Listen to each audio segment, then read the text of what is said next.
Hello， 大家好，我是Roy，欢迎来到我的频道。那今天我打算做一个新的企划，叫做在日外国人工作性的访谈的一个新的点子。那今天我邀请到我的一个上海的一个好朋友，那希望能访问他，就是他在日本工作几年下来的经验分享啊。那工作上有没有遇到什么比较不习惯的地方啊，文化的一个冲击等等这部分，那希望能够分享给各位，然后让未来想来日本工作的人能够有一个参考。那如果你是第一次来到我的频道，我的频道主要是做日本的留学、生活以及职场的各种新的分享。如果你也喜欢这样的内容，欢迎订阅我的频道，并且一定要打开旁边的小铃铛，这样就可以在第一时间收到频道最新的内容。好的，那首先欢迎我们 Angela， 那愿意接受我今天的一个采访。不会，也非常谢谢你邀请我接受这个采访，然后也希望能帮助很多想来日本工作学习或者已经在日本工作学习的外国人。好，谢谢。那因为就是做这个在日外国人的工作访谈，一直都是我想要做的一个企划。那我就是非常很荣幸的能够请到 Angela 成为我这个访谈系列的第一位女主角。那这边想请 Angela 稍微做一下你的自我介绍。好。Hello， 大家好，我是 Angela。我来自上海，现在已经在日本生活工作第5年了。目前位于一家外资金融企业工作。平常喜欢看日剧、看日本综艺，然后看一下阿拉西的演唱会。这阿拉西已经不在了。对，那 Angela 跟我已经算是认识多年的一个好朋友了。那就是待会我会尽量问他一些他在日本职场上遇到的一些文化冲击啊，或是一些工作的心得感想的部分。好的，像 Angela 你刚刚跟我们说的，就是你是在外资金融企业里面工作嘛？那你可以跟我们解释一下你的工作内容主要是什么？我是在外资金融企业做财务报表，所谓的 financial statement， 然后做的是月季报表，然后还有半季报表和年度报表。好的，那 Angela 我有一个很好奇的点，就是你过往的一个求学历程，你是在日本念的书，还是你是在中国念书的？好的。我是在上海念的日语专业，然后大学第3年的时候 transfer 到日本的大学，然后获得了上海与日本的大学的双学位，然后在本科毕业之后呢，在日本大学院念了硕士学位。所以就是大学是念双联学位，那之后又在日本当地又去念了研究所的一个概念。对，因为我觉得可能对于外国人来说的话，本科的学历没有那么有竞争力，所以就想念一个硕士学位，然后第一也是增加自己的专业知识，第二也是希望在之后的求职过程中能增加那么一丢丢的竞争力。好的 ，Angela， 那你刚刚有跟我说，就是你是在外商企业工作的嘛？那我这边就很好奇说，所谓的外商公司，它的内部的气氛大概是怎么样？就我们 team 来说的话，大家都非常的 nice， 非常温柔体贴耐心的教导我很多工作内容。然后公司整体来说的话，可能没有那么的外资，因为可能日本人还是占据大多数，但是我觉得整体上还是比较自由的。然后我觉得可能外资公司来说的话，就是对于员工，不管你是刚进去还是已经一段时间的人来说，都需要你比较快速的成长，因为希望你快点掌握工作内容，然后能快点做出一些工作的业绩出来。那这边我就会也很好奇，就是说，因为像我是在日本传统公司工作的嘛，那我们公司就很强烈的要求要做好报告、联络，然后收单的这3个部分，我们叫做菠菜法则嘛。那在你们外商公司里面有需要就是报告的这么的巨细靡遗的吗？可能分什么样的事态吧，可能非常紧急的事态，当然第一时间需要报告给上司，因为如果你现在不处理，可能对后续他人的工作会造成比较大的影响。然后比如说你自己可以 control 的一个工作的话，当然上司希望你自己先想一下这应该怎么做，然后希望把你自己可能会解决的这个方法想好之后告诉他，然后和他进行一个深入讨论这样子。因为 Angela 是在外商，就是所谓的外资企业工作嘛，那我这边就很好奇说，那外资企业有没有什么一些对于传统日本日常来说的话，有什么比较特别有福利的地方？这个不知道是不是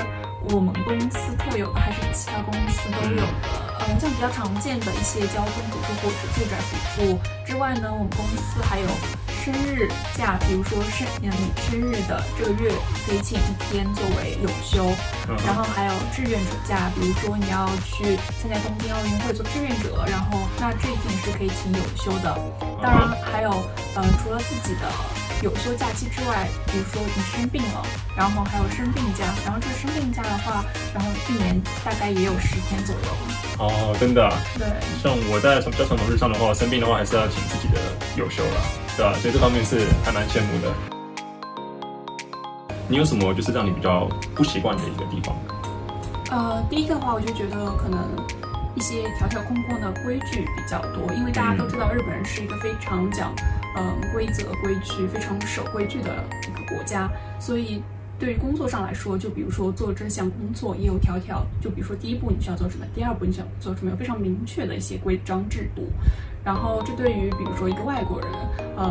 可能想法比较跳跃、自由活泼来说，可能会不太适应。哦，所以照你这样听起来，你们公司已经基本上算是比较基本上就是没有外资的一个感觉在这边了。对，但是我想说，就日本比较明显的一个文化，可能是年过就日子明确陈列。对，对于非常非常根深蒂固的日期来说的话，这个现象还是比较明显的。但是对于我们公司来说的话，可能年轻人，年纪轻，比如说40多岁，然后当上养病的也是有的。哦，了解了解。所以你们公司对于3000方面这个制度来说，会比较偏向就是实力主义的，就是你只要拿得出你的结果的话，你们像你刚刚所说的30-40岁就可以当到董事会成员的人也是有嘛，对不对？对，是就是可能对根据你年龄然后来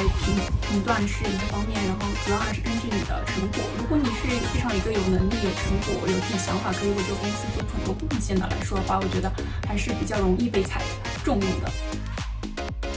那你跟同事之间的一个相处，还有上司的一个相处，像你这样说起来，可能都是日本人比较居多嘛。那对于日文的一个要求，大概是需要到什么样的一个程度才可以，就是在日本职场上工作？因为我在大学和大学院的时候也有经历过一些实习，比较长时间的实习，所以我的商业日语的能力是没有问题的。所以在这方面我没有觉得有很大的 gap。可能我觉得如果想要在日本工作的留学生的话，除了生活方面的日语或者学术方面的日语，就是商业方面的日语还是比较重要的。特别是不仅对公司的人写信，然后对外写信的时候，这方面非常也要注意。哦，对，因为你像是说你这公司做财务的职缺嘛，那你可能跟其他的各行各业的人有一些书信的往来，那这部分的话就是要非常用一个专业的一个商业日文的方式去做一个沟通嘛。那对于你的上司还有你的前辈啊，还有就是 team member 的话，这部分的日文也是会有要求到一个程度。是社内和社外用的日语，比如说敬语方面是略有差异的，但是差异没有特别的大。比如说商业日语的话，当然第一个要用敬语，第2个要非常的条理清晰。第3个可能对于我的部门的专业性来说，因为我是财务部门的，所以对于一些财务专业知识的日语也是非常需要的。那像 Angela 她在日本，因为大学跟那个研究所都是在日本念的嘛，那她算是已经在日本待过一段时间了。那这边就想请 Angela， 就是以在日本就是待很久的外国人的身份来说的话，你有什么是给未来想要在日本工作的外国人一些建议的？其实也没有待得非常的久，然后我觉得主要是3点吧。第一点就是我觉得你要明确为什么要来日本工作这个目标。然后第2点的话，当然是希望你能提高自身的日语能力，还有英语能力，还有自身的母语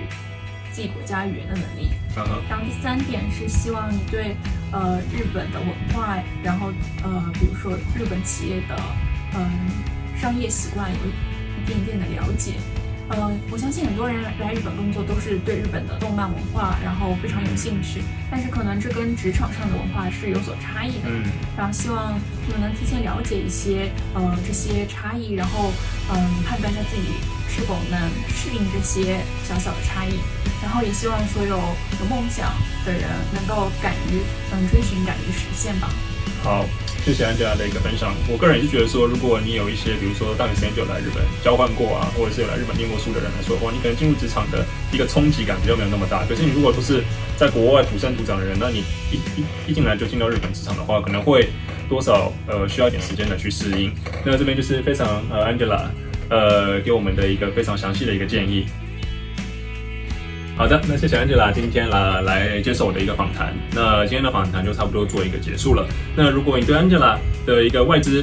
金融企业的工作经验上面有什么问题的话，欢迎下面留言告诉我们，那我们就会尽量的去回复你。那如果你喜欢我现在做的这个在日外国人工作访谈